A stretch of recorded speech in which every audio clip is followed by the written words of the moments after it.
नमस्कार, ABC Hindi news में आप सभी साथियों का स्वागत है। चैनल को फटाफट सब्सक्राइब कर लीजिए। मोदी सरकार में तीसरे कार्यकाल का पहला सबसे बड़ा कैबिनेट एक्सपेंशन होने जा रहा है, रिसफल होने जा रहा है, यानी कि मोदी सरकार के मंत्रिमंडल में एक बहुत बड़ा बदलाव होने जा रहा है और इस बदलाव की पटकथा पहले से ही लिख दी गई है और बस अब इसे कागज में वास्तविकता में उतारना बाकी रह गया है।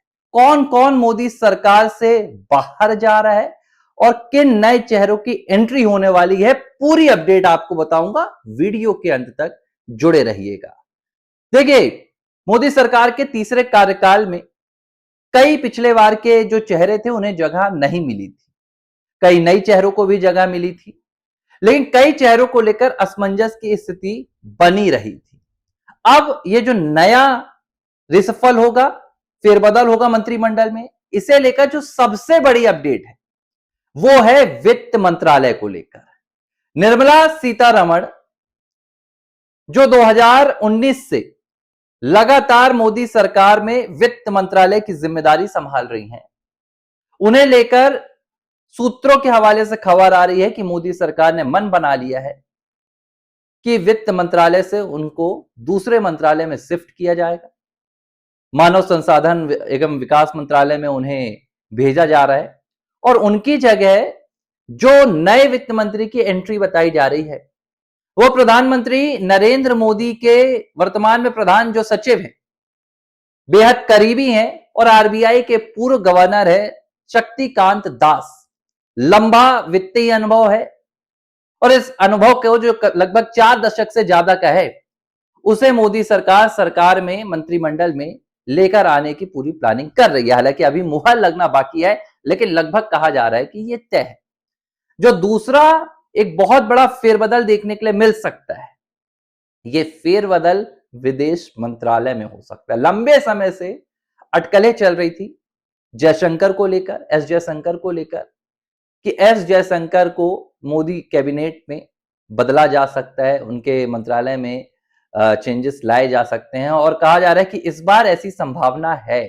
और पिछले कई अगर आप कार्यक्रमों को देखें, इवेंट्स को देखें, तो जयशंकर की विदेश मामलों को लेकर सक्रियता लगातार कम की गई है। जहां पहले एस जयशंकर को लेकर भारतीय जनता पार्टी लगातार उनका पीआर करती थी विदेश मामलों को लेकर, तो इस पूरे पीआर में पिछले कुछ समय में आपने देखा होगा कि वहां पर प्रधानमंत्री नरेंद्र मोदी के चेहरे को शिफ्ट किया गया है और यह सीधा सीधा संकेत था कि एस जयशंकर को अब कैबिनेट से या तो उनका विभाग बदला जाएगा या हो सकता है बाहर का भी रास्ता दिखाया जा सके। जो तीसरे नाम की चर्चा है वो चर्चा है रवनीत सिंह बिट्टू। इन्हें तो बाहर ही किया जा रहा है कैबिनेट से, ठीक है। चौथा जो नाम निकलकर आ रहा है, इसमें एक नाम निकलकर आ रहा है मनोहर लाल खट्टर का, हरियाणा से। इन्हें भी लेकर कहा जा रहा है कि जो इनके पास फिलहाल पद हैं वो इनसे छीन लिए जाएंगे और नए चेहरों को जगह दी जाएगी। कुछ पुराने चेहरे हैं, अनुराग ठाकुर वापसी कर सकते हैं, उनको लेकर चर्चा चल रही है कि उनकी वापसी हो सकती है। हालांकि अभी कौन सा विभाग उनको दिया जाएगा ये मोदी सरकार ने तय नहीं किया है। इसके अलावा उत्तर प्रदेश से लेकर और आपके पश्चिम बंगाल से कुछ मंत्रियों को शामिल किया जा सकता है। कुछ मंत्रिमंडल में आपको नए चेहरे देखने के लिए मिल सकते हैं। एक बहुत बड़े चेहरे पर चर्चा हो रही है जिन्होंने 7 आम आदमी पार्टी के सांसदों को तोड़ा और भारतीय जनता पार्टी में आकर शामिल हुए, वो है राघव चड्ढा। राघव चड्ढा को लेकर यह खबर आ रही है कि उन्हें कोई अहम मंत्रालय में जगह दी जा सकती है, क्योंकि उनके पास एक बहुत बड़ी फॉलोइंग है और जिस तरीके से युवाओं के बीच में राघव चड्ढा ने अपनी पहचान बना रखी है, युवा उनको फॉलो करते आए हैं और इस फॉलोइंग को लेकर मोदी सरकार ऐसा प्लान कर रही है कि राघव चड्ढा का इस्तेमाल किया जाए मंत्रिमंडल में और उन्हें भी एक चेहरे के तौर पर आगे लाया जाए, ताकि अगले जो 2027 में 28 में आपके पंजाब में विधानसभा चुनाव होने हैं 27 में, उसमें भी सीधे तौर पर राघव चड्ढा की भूमिका को तय किया जा सके।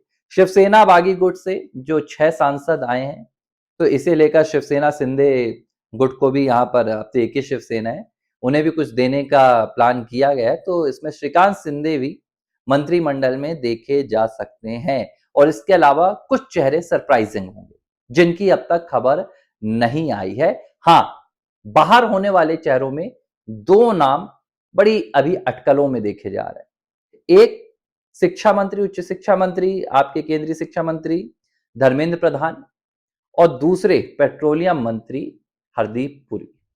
वजह देखिए कुछ भी हो, लेकिन मोदी सरकार अभी उस स्थिति में नहीं है और यह बात तय भी है, यह बात सच भी है। ये फेलियर रहा है धर्मेंद्र प्रधान का। अगर आप एक बार गलती करें तो समझ में आता है, लेकिन एक ही गलती को बार बार दोहराएं तो फिर यह बात समझ से परे हो जाती है। यूजीसी के दौरान जबरदस्त विरोध हुआ धर्मेंद्र प्रधान का, उनके इस्तीफे की मांग की गई। इसके बाद नीट पेपर लीक कांड को लेकर जबरदस्त विरोध हुआ, उससे विरोध नहीं हुआ, सरकार की छवि पर बहुत विपरीत असर इस पर पड़ा है। हरदीप पुरी को लेकर काफी विवाद रहा एप्स्टीन फाइल के दौरान। अब देखिए उसमें नाम तो नहीं आया, ना तो उसमें कोई कनेक्शन आया, लेकिन मोदी सरकार दाग नहीं लगने देना चाहती। जो छवि रही है पिछले 12 सालों में मोदी सरकार की, मोदी सरकार ने किसी भी दागी को जिसके ऊपर ऐसे आरोप लगे या इल्जाम लगे, उसके कारण सरकार की छवि को प्रभावित नहीं होने दिया है। तो हो सकता है हरदीप पुरी की भी छुट्टी हो जाए, हो सकता है धर्मेंद्र प्रधान की भी छुट्टी हो जाए।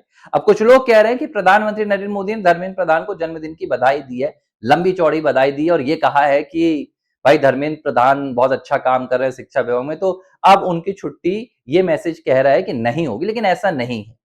ये लगभग और हो सकता है कि धर्मेंद्र प्रधान की छुट्टी होने वाली है तो पीएम मोदी ने अपनी एक लाइन को 4 लाइन में एक्सटेंड कर दिया।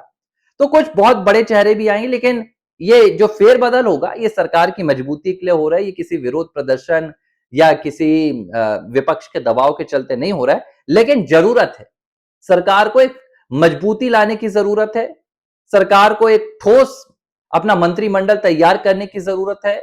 कई क्योंकि ऐसे मुद्दे हैं जहां पर लापरवाहियां देखी गई हैं और सरकार अब इन लापरवाहियों को बर्दाश्त नहीं करना चाहती है।